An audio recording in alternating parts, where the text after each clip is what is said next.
Amid the glittering chaos of Prince Hugo's wedding, a far darker story unfolded. Prince Pierre had been taken and no one realized he was gone. Meanwhile, the kingdom of Avonshire struggled to hold itself together. Only hours earlier, an assassin had tried to kill King Francois and Queen Rosalie during the wedding ceremony of their crown prince. In the blood-streaked aftermath, the king declared martial law and sealed the capital. Crown Princess Consort Lorraine stayed at her mother-in-law's side, gently binding the cuts Rosalie had suffered in the attack. Crown Prince Hugo worked with his father to deploy royal guards throughout the city, determined to hunt down the assailant who had dared strike at the Heptarchy's rulers. Yet the would-be killer had melted into the panicked crowd, escaping even as foreign monarchs and dignitaries were herded to safety. Now, as the palace settled into a brittle calm, grim questions echoed throughout every council chamber. Who was the attacker? How had he breached the wedding's defenses? Who backed him and what was his true aim? Where could he hide in a city under total lockdown? But while the courts obsessed over these answers, a quieter tragedy went unnoticed. Prince Pierre, the youngest son of the House of the De La Willow clan, had vanished in the confusion. His absence marked by the frenzy of soldiers, courtiers, and terrified guests. Hours passed before anyone thought to look for him, and by then the trail had already gone cold. Okay guys, we are starting off the episode immediately where we left off in the little opening scene. Oh! So, like I said, we are starting off this episode immediately where the machinima ended. As you can see, we are in the royal throne room. We got King Francois, Prince Hugo, Count Dylan, Baron Marcel, and Nanami, who is serving as one of the advisors for Prince Hugo. And as you can see, King Francois was so angry at the fact that there was a terrorist attack at his son's wedding that he's freaking dying from having a freaking cardiac explosion. I am going to need Hugo to get up and plead for his father's life. This is not the time for the king to die. I honestly think that King Francois is just so mad at this situation that he had like severe chest pain. He just had severe chest pain. I did not plan for this at all. I'm honestly going to let the king go rest. I did not expect that to be how we're starting off the episode, but I am going to let Francois rest. I'm going to have Hugo practically come and deal with this situation. So the reason why I even wanted this meeting is that I wanted all of the high-ranked nobles to come here and talk about the situation that happened at Lorraine and Hugo's wedding.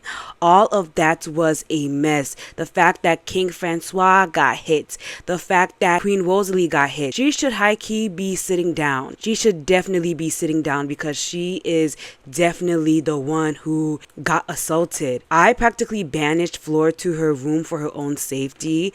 Imagine that there are deco sims here. Nah, don't even do that. Go to sleep. Try to take a nap. But I practically banished Flora to her room for the safety of herself because she is practically the jewel of the Avonshire court. The Avonshire royals desperately need her to be safe so she can marry into Hannah Marat as the future empress. So they want to protect her. But they are practically just scrambling right now because never in a million years would they have expected for there to be a terrorist attack.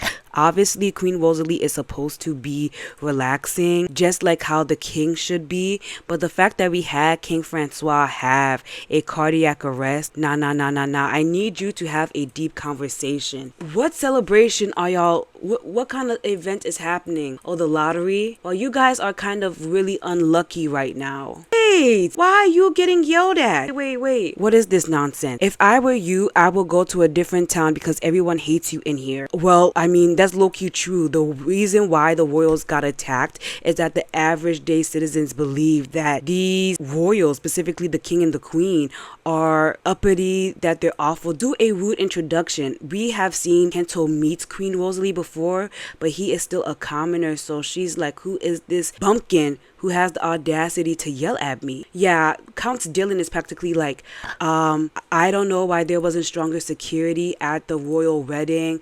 I don't know why this and that happened. Be jealous. Why are you jealous? Lorene is definitely really focused right now. She's practically like, I have no idea why this type of stuff happened at my wedding, but we need to figure it out. Wait, Count Dylan. Wait, come back. Count Dylan, Lord Marcel, come back. I have no idea where they are going. Maybe Hugo decided to send them off somewhere to investigate. Nanami too? I guess Hugo must have sent them on to privately investigate whatever the hell that happened at the wedding. But these two are really looking around. Lorene obviously feels sick. This was supposed to be her special day. She was already feeling a hot mess because of the fact that her parents died, but the fact that her in-laws just got assaulted, the fact that this is the family that she is marrying into, I don't think she's having it.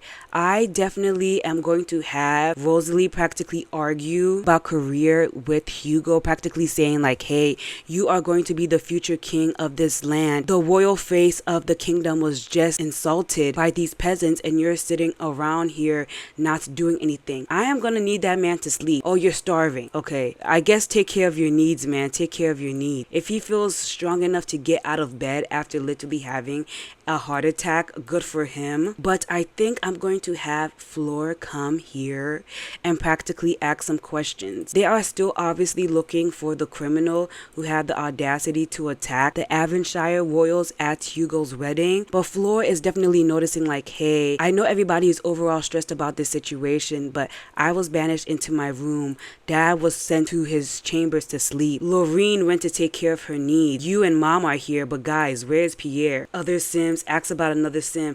I want her to be like, hey guys, I know we're stressed, but can somebody explain to me where my younger brother is?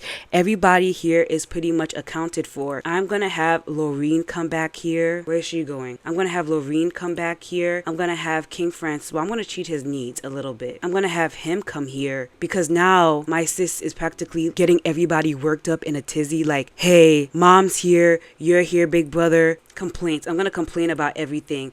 Like, I'm gonna have Fleur practically complain about everything. Like, yes, I know we're trying to find the criminal. I know we're trying to find out who exactly let him sneak into the royal wedding. But where is Pierre? She's hugging him. Fleur's pretty much hugging her older brother. Like, right now, the most important thing is trying to figure out what exactly is going on. Hugo practically said, oh, Prince Pierre is one cool sim. I like him. And she is having a sentiment with her mother. Sentiment gained. You know what? It's been wonderful to spend time with you. We've made some great memories and we'll make many more, I'm sure of it. And I'm very sure that's Queen Rosalie telling her daughter like, hey, even though we were assaulted, what the hell is happening? Again? You need to relax. I'm deleting this from you. You need to relax. He is getting so enraged because now that Fleur has practically brought it up to everybody's point of view, she's like, we need to find out what happened to Pierre. Can I cheat this? You are not dying today. This is not your time. Bring him back. I pretty much think that the king is so freaking stressed. This is his second cardiac arrest. I'm practically gonna have Hugo change into his regular outfits and investigate this himself because the fact that his father is so stressed that he's had 2 cardiac arrests and the fact that his little sister is bringing this up to his knowledge, I honestly think that Hugo, as the crown prince, he's just gonna take over all of these court matters so that his father can try to relax. So I practically saw this pop up and it says exposed, help me. This man wants to punch me and steal my money, do something. I honestly think Hugo is just trying to make up a reason in order to sanction his father. Like, you've just had 2 heart attacks, you're obviously losing your mind, you're too money hungry, you're not a proper king. He's low-key rebelling, but this time he has a justifiable reason. King Francois had a heart attack in front of the nobles as well as the royal family, so he has justification in order to sanction his dad and tell him to sit this investigation out. But I had Hugo come here on his own to practically talk to Lorene's brother because when the whole assassination attempt was happening, the assassin practically brought up how he was doing this in the name of House Wells in order to practically avenge Lorene's mom and dad. And so I'm going to have Hugo practically interrogate him like, hey, I'm going to argue about career and life goals like, hey, the terrorists that assaulted my mom and dad practically were talking about your family. I know my innocent wife has nothing to do with this because that's not even her personality, but you just became the heir. I don't know if you have some type of sinister plot now that you are the heir of the barony. but you need to tell me exactly what's going on. Oh, you're not feeling it? He practically is like, I have been with the Avonshire Royals this whole time, helping you plan this wedding. When do you think I would have had time to do a royal assassination attempt? You know, House Wells has been so loyal to the Avonshire Royals to the point that we are the laughingstock of the whole entire Avonshire kingdom. Why do you think we would do that to you? I'm gonna have them have a deep conversation, because I honestly think what Marcel is saying is practically really right.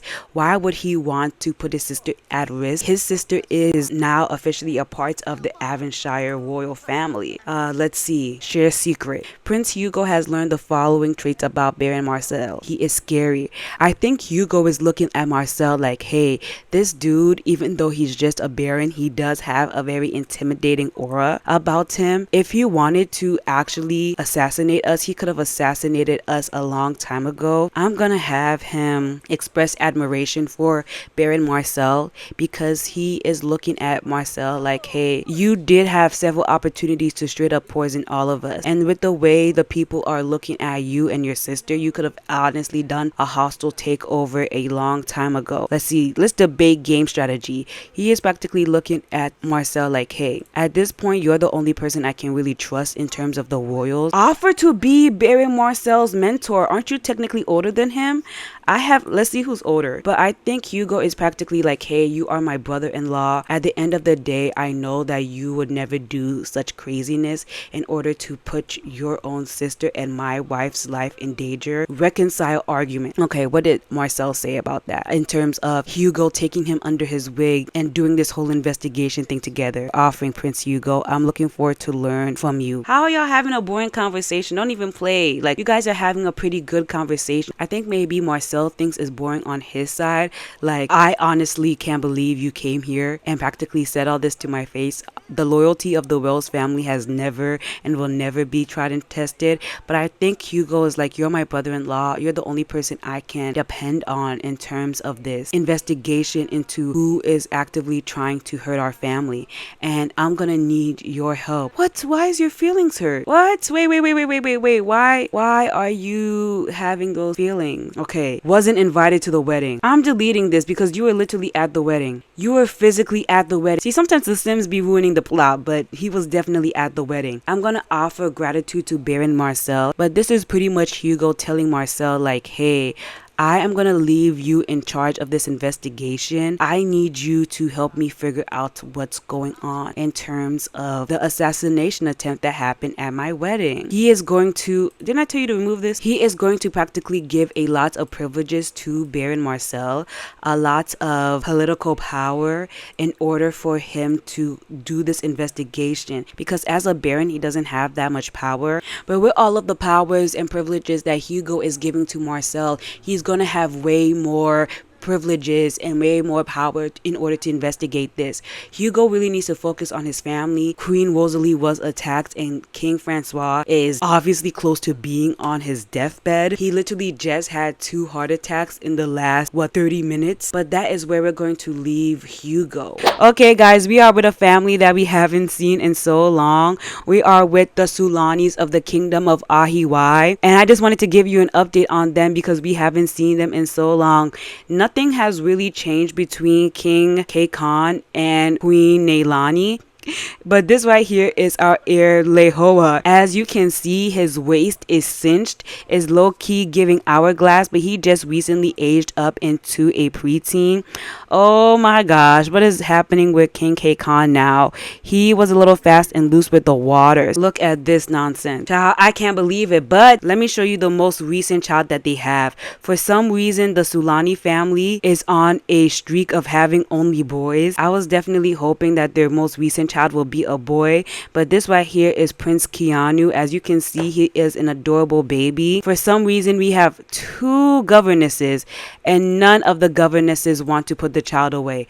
I always have to look at the hired help some type of way because they never do what they need to. I honestly find this to be so funny because Queen Neilani is trying to help her husband cool down by wiping the floor, but that's obviously not working. And so it is a little late in the night. married, but I did want to introduce you guys to Lehoa's fiance. Can you dry off your husband? No, you can't even dry off your husband. He just gotta sit there like that. Oh, so in terms of magical powers, because I know you guys like to act, King Khan, he is all the way maxed up in mermaid experience, and he is level 5 in terms of sea sorcery, and Queen Neilani is, I believe, level 3 in terms of XP, mermaid XP, as well as having, I think she's a level 7 sea witch. So they have definitely been practicing. I feel like this family is so unproblematic that I don't really need to check up on them. All they do is live their lives. Low-key, the first 2 sons are getting neglected. I really hope that things can be different in terms of life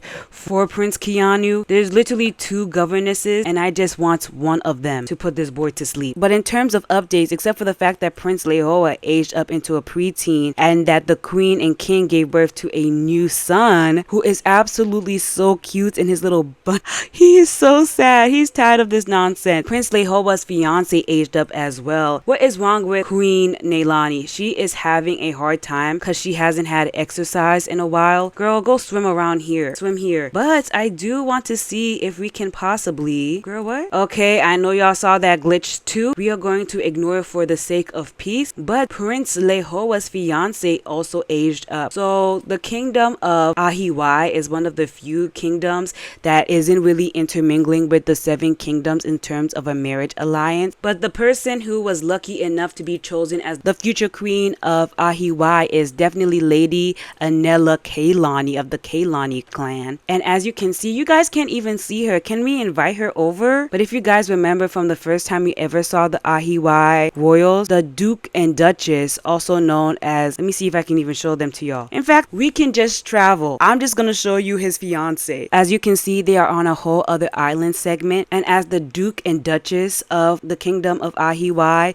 they have a gigantic manor that I can't wait to show you. I'm gonna take everybody except for the baby with me so we can formally get introduced to Lehoa's fiance. So we are with the Duke and Duchess of the kingdom of Ahiwai. The official titles that they use are Aliwai Kai and Ali Mahina. For some reason, Queen Neilani has a relatively low relationship with them, and so does King Khan, which is really weird because they were the original people that helped King Khan and Queen Neilani come into power. I don't know if their relationship over the years has definitely waned, but I am going to have them talk to each other, catch up on what's been happening. They have a son whose name is Lord Tahi. I'm going to have them do a friendly introduction, but I am going to have Prince Lehoa talk to his fiance. I know for a fact that they met when they were younger and their relationship is very great. They were like best friends when they were children, but I am going to have Lehoa, now that he is a preteen, practically try to flirt with her and get their relationship to be way better than what it's at right now, because that is his future queen. Obviously, Prince Mele is tired and I'm going to send him home.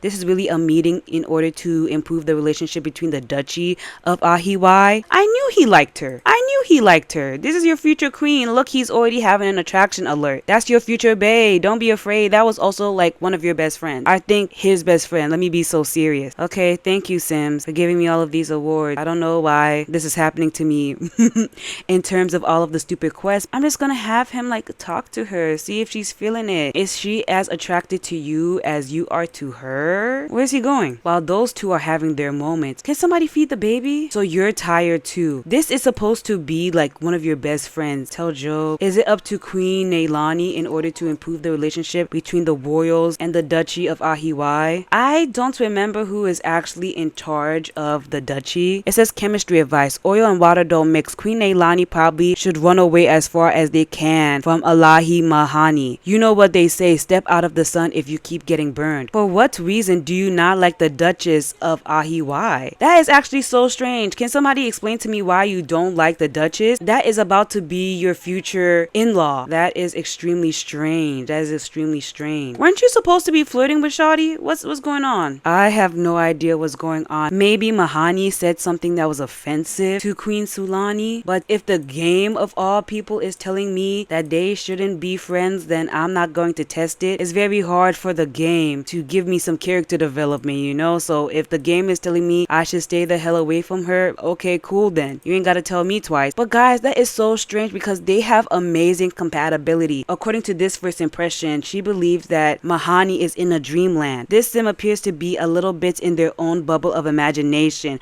a dreamland of sorts. Well, that definitely sucks. And girl, who else are you getting a negative vibe from? It says here, chemistry advice. Despite getting a negative vibe from Alahi Kai, Queen Neilani thinks this may change. Even bad sins can do good things after all.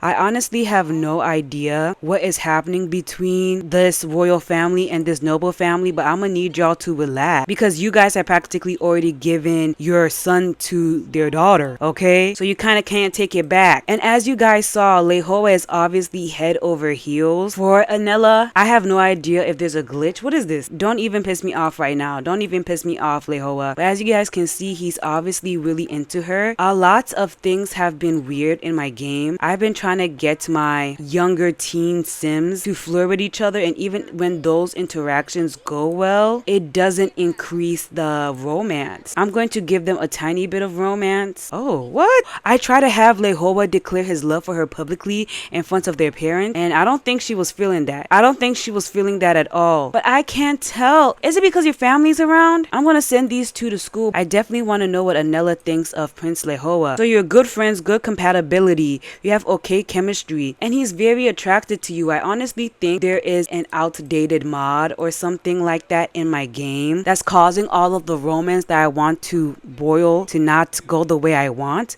But at least I know that both of them have good compatibility and that they're attracted to each other. And I just want you guys to look at her. Isn't she such a cutie patootie? I took forever to customize her. I want to show you guys a closer look at her face before I move on to the next family. But look, oh, and she's gone. She did, okay. But that is the future queen of Ahiwai. I gotta figure out more nobles for King K Khan to befriend, because obviously Mahani and Kai aren't really the best as portrayed by the queen struggling to befriend them. But I just wanted to give you guys an update in terms of them. Okay guys, we are back in the Fuku house. I wanted to come back to the Fuku house to see how everybody was doing.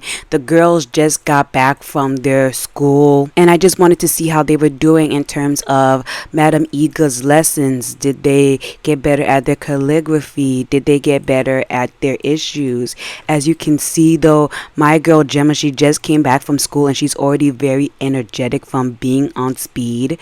Energetic plus 10 from doing drugs. Lady Gemma is so full of energy. It is bordering on insanity. And I am going to have Madam Iga try her best to try to talk to Gemma.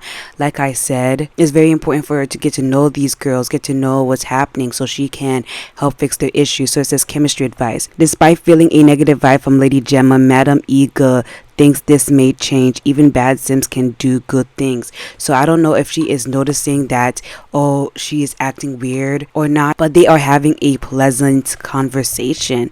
She just asked Gemma how she's doing and Gemma just said, I just want a vacation, but who doesn't enjoy taking vacation? Well, Gemma, you can have a vacation after you get your act together. Right now, it's not the time. And Madam Iga is tense plus 2. Unease and uncertainty. Something about the aura of some sims nearby make me feel creeped out. I have no idea if you're feeling that way because of Gemma, because you notice that there is something wrong with her, but that is very interesting. So all of the girls are practicing some type of skill. Aditi is doing her etiquette and so is Catherine. I wanted to do some life updates in relation to her. So practically the thing with Catherine is that she is the daughter of Lord Simon, who is the brother of Count Dylan, and Count Dylan is the current advisor to King Francois. But as you guys saw, King Francois has just been out of commission because of all of his frequent heart attacks, all of his issues practically. So the court has been a mess, but my girl does not know that. She was practically banished to Fuku house with no real updates on what's going on with her family, but she was able to get in contact with her father, Lord Simon, only to find out that Lord Simon was practically banished from the House Goldstein to be living in the countryside of Avonshire, and he got married. So Catherine has a new stepmother and a new stepsister that she had no clue about because she was banished to Fuku house, and she has honestly been so sad. Like, she is tense. She is feeling kind of embarrassed because she thought her relationship with her father was honestly good enough that, you know, something as big as him practically being banished from House Goldstein and getting married would be the first thing that he would tell her, and he would practically come pick her up, because if they're not worried about obeying Count Dylan anymore, then the first thing that he should have honestly done was pick up his daughter, but he didn't. That just makes Catherine feel like, wow, is my father not caring about me anymore? Is this a situation where it's like, because I am far away from home, my value doesn't matter anymore? So she's kind of been having to deal with that situation. Luckily, her relationship with Aditi is very close. Aditi is engaged to Prince Pierre. I guess I lied. I thought she was getting close to Princess Aditi. She has a relatively high friendship bar with her. In fact, yell at her back, because what she's doing is actually like a damn shame. Tell her to go away until she gets her attitude together. Tell Aditi to go away. I thought they were close because, you know, they have some relationship to Avonshire, as Aditi is engaged to Pierre, the Prince of Avonshire, and she's from Avonshire, but I have no idea what Aditi's issue is. I am going to have Madame Iga stop playing the lute, and I am going to have her practically discipline. Didn't you adopt her? I forgot to make Madame Iga adopt these girls as caretakers. But no, Aditi, you just can't run away after being so mean. Madame Iga saw that. She's supposed to be reforming you into a nice young lady with respectable politics. Did you not adopt her as a caretaker? Anyway, Madame Iga is supposed to be reforming you into a nice, respectable young lady. So if you get away with doing stuff like that, it's going to be bad on her reputation. Yeah, I want you to practically give her a firm talking to in terms of her behavior. But back on the topic of Catherine, Catherine's just been kind of going through it because she feels like, damn, was the choice to not be Florine's handmaiden so devastating that my own father, who I love and practically adore, doesn't want to talk to me anymore? So I guess you decided that the best way to talk to her would be via the pool. Okay, but that's practically the updates for Fuku house. Marilyn is still trying to pretend that she isn't a redhead with green eyes. Aditi is still having her attitude problems. Catherine is missing her dad, and my girl, what are you doing? She's writing jokes and practicing her comedy skill, but she's literally high off speed. So we haven't had a lot of updates in terms of the girls changing their behavior, but Madame Iga is definitely trying her best.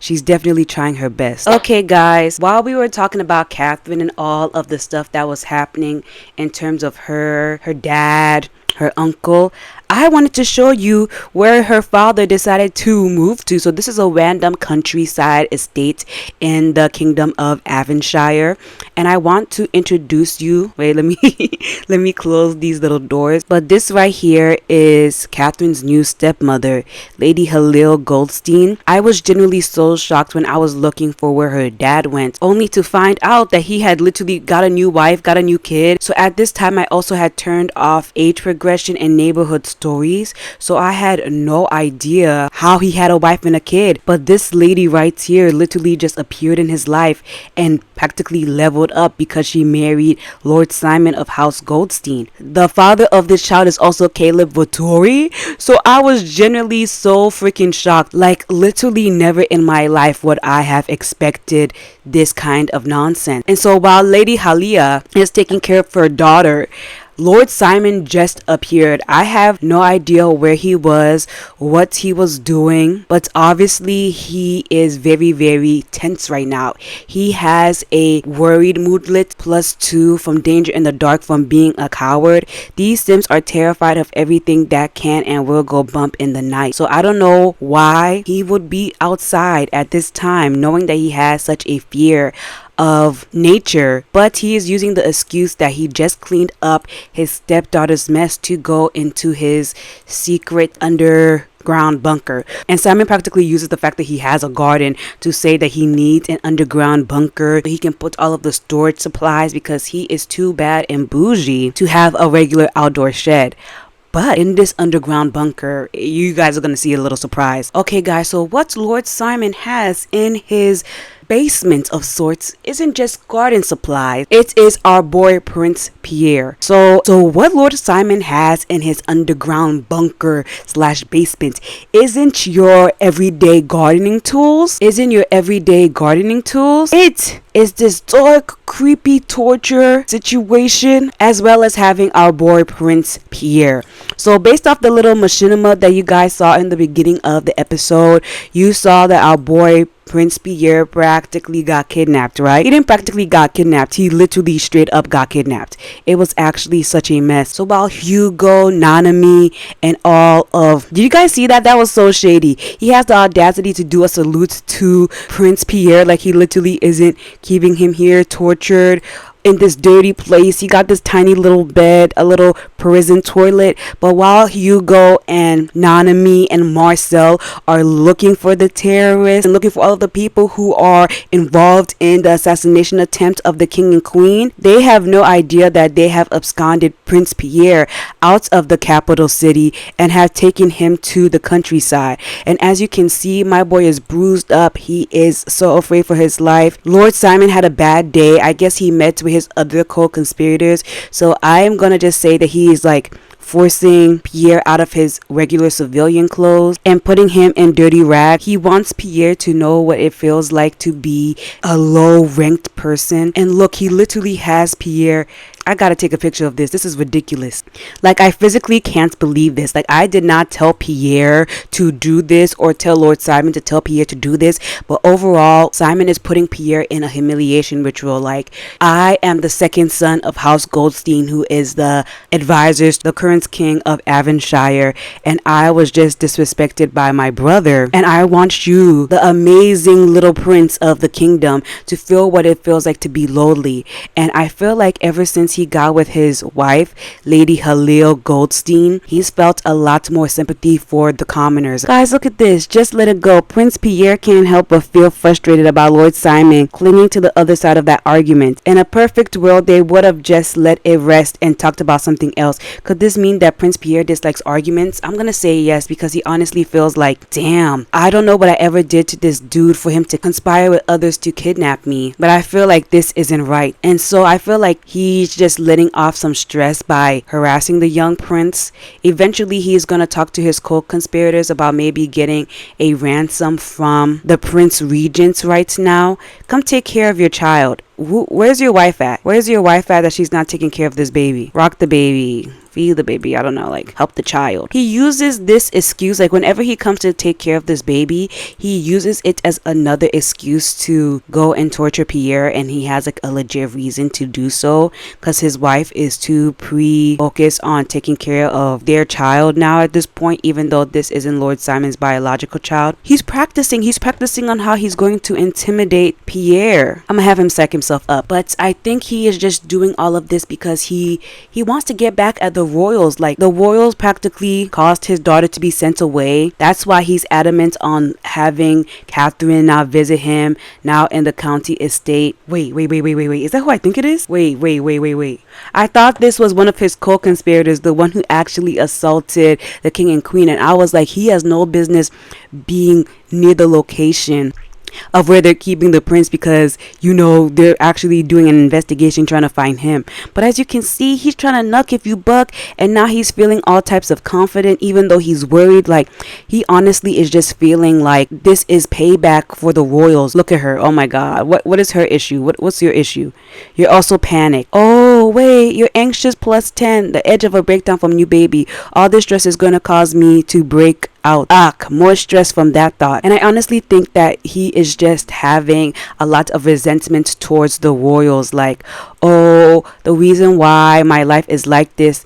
Look, his wife is crying. Wait, go comfort her. Wait, hug lovingly. Wait.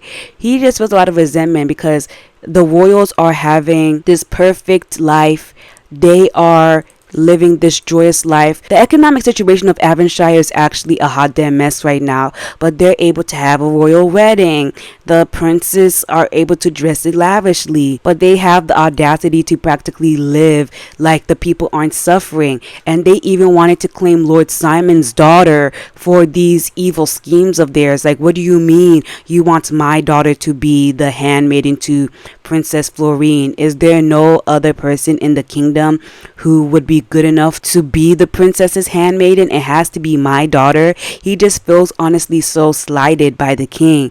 And ever since he started having his entanglements with Halia, because Halia was a single mother living in Avonshire before he decided to practically disobey his brother and decided to make him his legal wife. So he's really feeling like the plight of the peasantry class right now, even though he's definitely not living like a peasant. But guys, like, his brother did him a huge favor of letting him live lavishly, because he could have officially kicked him out of House Goldstein.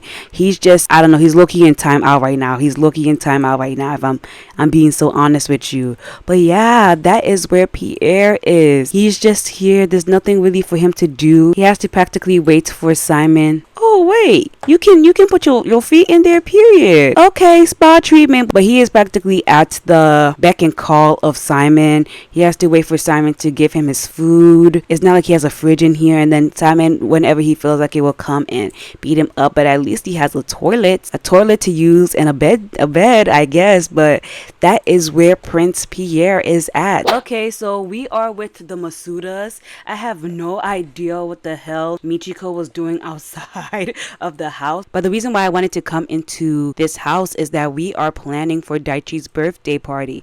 I've just been talking about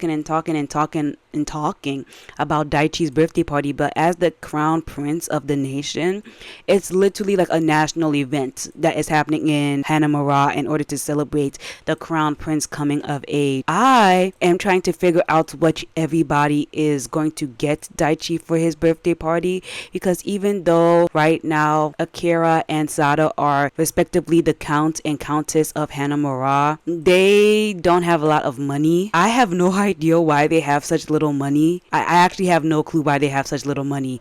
I don't know if Akira is hiding her dowry or something of that nature, but I'm trying to figure out what everybody can realistically get Daichi for his birthday party, because they don't want to embarrass themselves in front of all of the other nobles. This is going to be a big event, so there's going to be a bunch of different nobles coming to Hanamura. As you can see, Akira and Sato's relationship isn't that good. They still have a lot of love for each other, but their friendship is literally in tatters, because Akira is honestly the problem. Like, she honestly is the problem. So I'm gonna have Sato and Akira practically talk about what they are going to do in terms of getting Daichi a gift. Are they going to get him an artifact? Are they going to get him a scroll? Who knows exactly, but they want to really use this opportunity in order to... What's your issue? Don't shout forbidden word. This time it was definitely the fault of Sato. He has no business yelling at his wife. Why did you choose to yell at your wife like that? What's your issue? Okay, so because of the fact that they have a difficult family dynamic, they are acting like this, but he feels embarrassed. Embarrassed plus 2. Shouldn't have said that. From good manners, Sim shouting forbidden words. Count Sato is not sure what came over him, but he just used forbidden words. What was he thinking? Girl, Sato, I'm asking you the same question. If you take it low, Akira will take it to hell. And Akira dislikes argument. Oh no! Wait, why are you guys fighting? I physically don't even know what they're fighting about this time, bro. Maybe they were arguing about what exactly to do in terms of what to get Daichi a gift, but look at this. It says love is mad from having a strained romance dynamic.